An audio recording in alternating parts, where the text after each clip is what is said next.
According to a study commissioned by a Department of Education task force, Schaefer 2004, almost 36% of Native Americans drop out of school by the 10th grade. This trend extends to higher education, with only 13% of Native Americans above the age of 25 graduating with a 4-year degree from college. This representation is less than half that of the national average across ethnic backgrounds, but especially with respect to European-derived Americans. In South Carolina, which has a defined indigenous population of about 13,000 members composed of 8 tribes, only one of which is federally recognized. As of 2017, Clemson University, the premier institution in South Carolina, had about 0.2% self-identifying Native Americans, which is approximately 50 students. However, it wasn't always like this in the upstate South Carolina nor Native communities. Native Americans have always valued their learning, and many were accomplished science practitioners with traditional healers, herbalists, astronomers, engineers, and mathematicians. In the local region, there are at least 8 Cherokee tribes within a 25-mile radius of Center Campus, and one, known as the Seneca, especially close. In fact, 3 treaties signed at the Hopewell Plantation, only a few miles away from Center Campus on historic property currently owned by the university, known as the Treaties of Hopewell of 1785 and 1786, seemed to promise a productive and respectful relationship between the newly formed United States of America and local Native American tribes.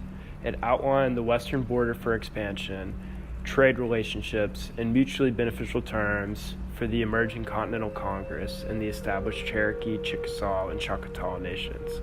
Though the agreement was nearly broken at its inception, the terms offered a future that would be increasingly disregarded in coming decades as colonial settlers began efforts to subjugate and eventually assimilate native populations. Despite various tribes gradually migrating inland following colonial expansion in the 17th and 18th centuries, it wasn't until 1824 when John C. Calhoun, the Secretary of War under the Monroe administration, created the Bureau of Indian Affairs and orchestrated the first Indian removal to lands west of the Mississippi River. While Calhoun was certainly not the first politician to entertain such ideas, nor the most prolific, he arguably perpetuated their removal to an extent no other individual person can claim credit for by initiating policy with far-reaching implications. This policy was again escalated in the 1830s with the Jackson and Calhoun administration enactment of the Second Indian Removal Act into law, where most remaining members of the Cherokee Nation, some 16,000 people, were forcibly relocated from the Piedmont Blue Ridge and surrounding region to the Oklahoma Territory. This migration would prove disastrous in many respects. Nevertheless, Clemson University is in fact founded on and near these traditional lands. It's ironic, therefore, that the symbol benefactor of our university, John C. Calhoun, played an instrumental role in developing many of the negative trends directly afflicting Native populations today, which correspondingly impact their representation at Clemson University and higher educations. Could anyone feel welcome with such a reverberating invitation? Ironically, education was used to further this subjugation in these new lands through more palatable means, with the seminal mantras of Rudyard Kipling's poem, The White Man's Burden, and Richard Henry Pratt's thesis, To Kill the Indian but Save the Man. These were perpetuated to the extent that European-derived society in the mid to late 19th century felt compelled to integrate natives into contemporary American culture. Boarding schools, which broke up families, forbade native languages, banned traditional and spiritual practices, and forcibly relocated graduates far away, first opened in 1789 with the Carlisle School until their closure in the 1950s. By this point, 2 generations have passed with the host of traditional knowledge lost or in decline. Those who remained on the reservation, those who still were able to intimately remember their collective past, had little means of integrating themselves into wider society by this point.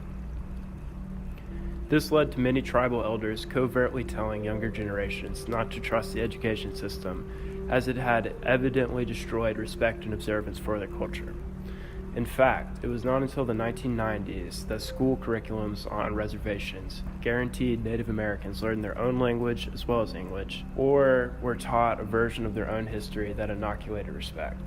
Around this period, this destructive trend began to change with greater Native representation at major universities, though there is no evidence of this growth at Clemson University. Such historical precedent has precluded wider representation at Clemson. However, the lack of student organizations addressing this population arguably contributes to a greater degree. As college has become a more essential phenomenon since the last World War for all Americans, so too is Native representation rising in American institutions, especially as there is a larger consciousness of historic Indigenous peoples' plight. This is primarily due to a more significant outreach programs, including student organizations and scholarship funds. While there are no obvious or at least publicly disclosed statistics on Native representation at Clemson that extend to expound upon scholarship, policy, and precedent, there is some evidence of the university's oversight. There's one general minority student organization that tailors to support Native American undergraduates, the Connections Organization, one Heritage Month to celebrate North American Indigenous culture and history, being November, and one history class devoted to their traditional way of life, Native American religious and social traditions. In contrast with the many opportunities, programs, and faculty support other historically oppressed populations currently enjoy, it is no surprise that Native representation is not higher at Clemson University.